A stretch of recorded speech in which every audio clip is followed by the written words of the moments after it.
One of the most common questions I get asked has nothing to do with woodworking. It's from people who are interested in how I shoot the show, what kind of equipment I use. Although I am continually upgrading my equipment and trying to produce a more higher quality show each year as I go into my 6th year of the show, you don't need a lot of fancy equipment to make good YouTube videos and to have people watch them.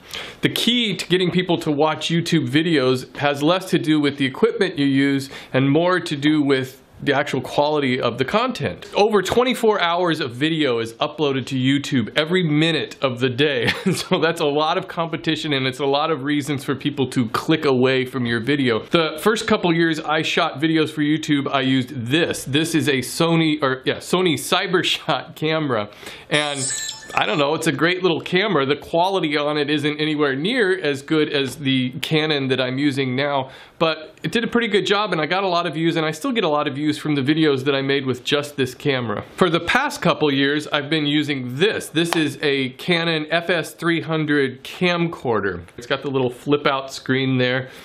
And the sound quality is pretty decent on this camera, and it's really mobile. Problem with this camera is that it's not high definition, it's interlaced video, and you can see that in some of my videos, especially in the background where it gets weird color and artifacts and distortion. And a lot of you probably noticed in my most recent video I used my brand new camera, which is the Canon Rebel T4i, which I just bought a few weeks ago. High on the list of reasons why I wanted to upgrade from these is that neither of these cameras has a wide-angle lens on them or has wide-angle capabilities. And the reason to me why a wide-angle lens is important is so that I can easily set up a shot of me working on a project and get me in the shot at the same time. And while that probably just sounds egotistical, there's really a reason for that, and it's because I think that the most successful YouTube videos are ones in which there is a personality attached to it and a face attached to the video. There's a lot of good woodworking videos the projects are perfectly good, but for the most part, all you see is a bunch of shots of hands working on a project. Let me switch over to this camera. I'm gonna start shooting now, and I can show you that camera that I'm shooting on. Okay, so here's my new camera. This is again, the Canon T4i. And I like the fact that it has the wide angle lens. I got the zoom lens with it. It's a 35 to, what is it? It's 18 to 135 millimeter lens. So the 18 millimeter lens gives me a good wide angle shot. I got an additional microphone for it, which sounds pretty good. I'm still considering maybe getting a lav mic, a clip-on mic, but I don't know if I really want to be bothered with that or not. I think the sound on this sounds pretty good. To me, a deal breaker on a camera is one that doesn't have this flip out view screen.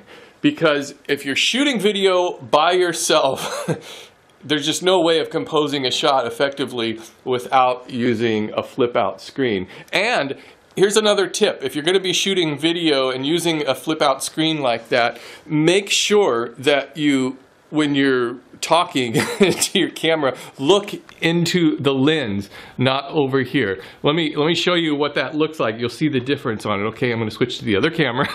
Okay. So here I'm talking into the lens and it looks pretty natural. Now watch, I'm just going to shift slightly over and I'm looking now at the little view screen and it's really distracting, isn't it? So, little tip. Another reason why I wanted to upgrade the camera was so that I would have manual focus and manual exposure settings, which are important in quite a few times where it has come up when I'm using either of these cameras, where I will compose a shot and all of a sudden I'll move, say, a white sheet of paper in front of the shot, and then the auto exposure tries to correct for that, and it just it changes the exposure when I don't really want it to. So I wanted to be able to set that and you know, just let it go dark if something goes in front of the camera. And same goes for the auto focus too. Right now I have this set on manual focus. I'll focus it on myself, and so now if I come up like this, it'll be out of focus. You'll just see how it gets blurry, which is actually kind of what I want, because the problem is if you're moving towards and away from the camera, if I'm moving a board or something, the camera is continually trying to focus on that board and you get that shifting back and forth. This does have autofocus on it, and I use it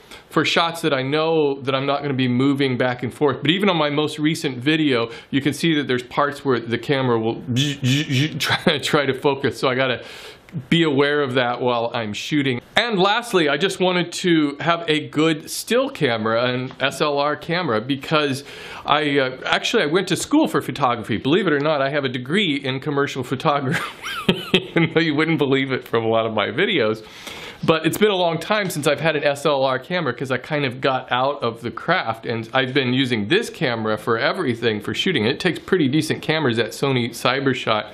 And I still will use this because I do not want to take around this big SLR on vacations and stuff. I don't want to be one of those guys that's hauling around all this equipment through Disneyland or something just to take snapshots. One of the concerns I had about buying a DSLR camera to shoot the show, the woodworking show, is the amount of just sawdust and dust in the air that might fall on the camera and affect it. I hope it doesn't become too much of a problem. I'm going to be, you know, just trying to take care of the camera and keeping it out of direct line of dust as much as I can. And I'll probably use some telephoto lens for shots that are creating lots of dust. But I did get, let me shoot with this camera now, you can also see what this camera looks like. I did put a UV filter on here, so at least it's protecting the lens of the camera.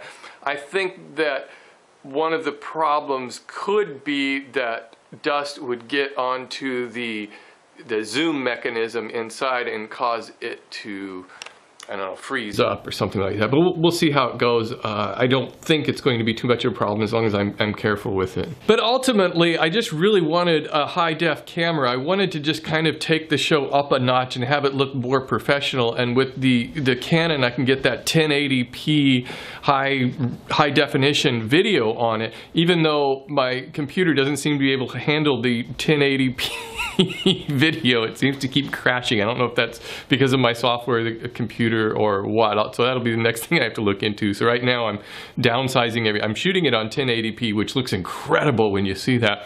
But I'm downsizing it to 720p for YouTube, which still looks great on YouTube, I think.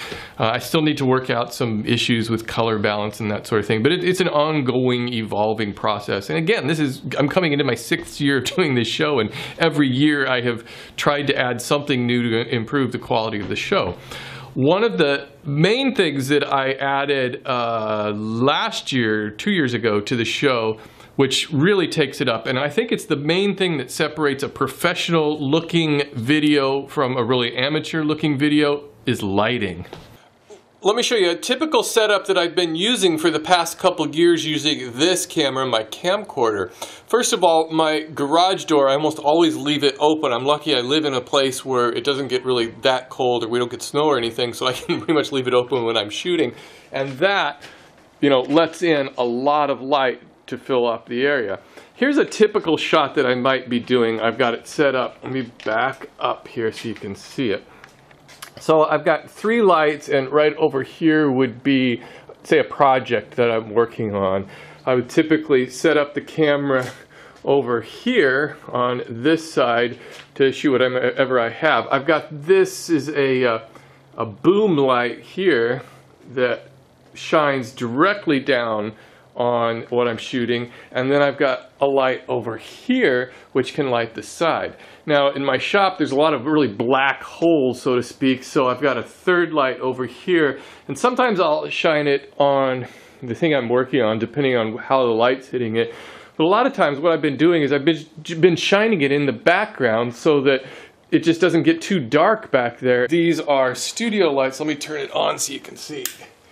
So it takes a few minutes for it to, it's kind of cold out today, and so that to get up to a really bright level, but you can see that it's they're daylight balanced fluorescent bulbs in there that just screw in. They're really bright, and I've never had to replace those, so I think with the fluorescent they last a long time. This year, in addition to buying the new camera setup, I decided to upgrade the overall lighting in the shop. Just a couple weeks ago I installed this bank here. It's got 4 T8 bulbs. They're daylight balanced bulbs, and then I put in 4 over here that are daylight balanced bulbs. So that will help with those black holes that are in the shop and give me an overall brighter look. Now I'm back on my new camera. Let me turn on these overhead lights and you can see what the difference is.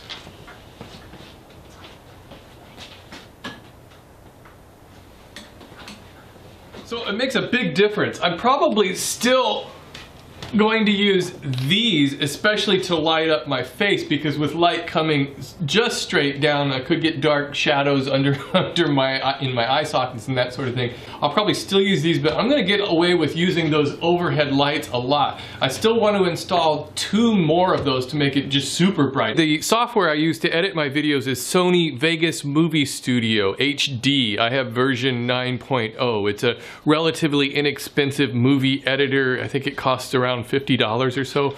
I probably should upgrade that because version 11 I think is the latest one. If you're interested in shooting videos for YouTube, I would say number 1, just focus on good content and show yourself in it. People like to see faces.